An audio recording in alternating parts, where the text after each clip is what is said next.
REI Foundation podcast with Jason and Peely. It is Multifamily Mondays. Happy Monday, everybody. So today we're going to talk about, we get the question a lot about what size deal should we begin to go after? Fair question, Good question. And it seems to be the focus of a lot of people. Some who want to jump out of the gate and do 100 units, some want to do 2 units, some want to do 20 units. And there's no wrong answer. We started with 2s and 3s and jumped to 100 units. That's what we felt we were prepared for, and that's what we went after. I've seen other people build quite a portfolio of quads, 2plexes, 8plexes, and grow that over time. And I've seen other people just jump out of the gate and really tackle 100, 400 units, a couple hundred units just from the start. Well, let's dive a little deeper. So when we first started, we picked up 2 duplexes in Indiana, and we did a bunch of due diligence. I mean, Jason actually went out there once we knew the deals were solid. We knew the investors personally. And truth be told, we were told by a lot of other investors not to invest in this area.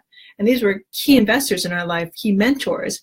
But we knew the investors and we more invested in the relationship. Correct. And they allowed us to open up our minds to the possibility of not only doing multifamilies, and yes, there were 2 duplexes, but also doing it out of state. Had I known that this idea was going to take root in this guy's head and we were going to go into multifamily, well, our minds were blown when we actually figured out that we could do that. But again, it comes down to how comfortable you are and what kind of risk tolerance you have. For me, it's about the team. If we are new to a space, it's about how strong of a team and how great of relationships can we build to, of course, when we're now syndicating deals, make sure that we're being the most responsible position for our investors and for our investment criteria. So you could start small, you could go large. We find that you, of course, are going to gain more economies of scale if you go larger, by basically being able to relay on anything from how your debt service will be perceived to the management fees that will be involved to just the way that you'll be able to capitalize on rents and just forced appreciation. However, if just mentally you're not across that barrier and you can't get across a 20 unit or a 50 unit, then it's fine to start smaller. You can have a lot of success and learn a ton from starting smaller and possibly in your mind taking on less risk.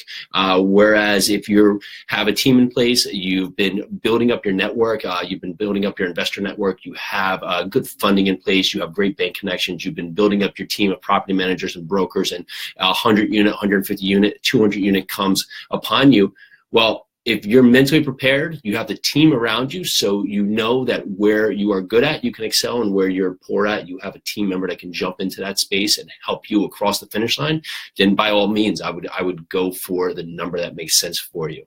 So again, depends on how comfortable you are, and it really depends on the numbers. I mean, if you keep on looking at larger multifamily, you can't make it work, and you don't have the team, then maybe you should come down to like the 20 to 30 units. I mean, we were talking to Jay Scott a couple of months ago, and he's found his niche in like the 30 unit area where Jason and I wouldn't even 30 to 60 units he feels, that maybe it was 30 to 70 units he feels is a great sweet spot right now. And it's true. There's a lot of people who, if you're a newer investor, or just even a lot of investors who have just invested in single families or duplexes, they don't feel comfortable yet at the 30 units. So it basically cuts them out. And for other investors who are maybe institutional investors or larger players, they don't want to go for anything under maybe 80 units, 100 units, because they feel that their system is built for a larger scale, and their investor returns they're trying to meet is meant for a larger scale. So that leaves that sweet spot in between of 30 to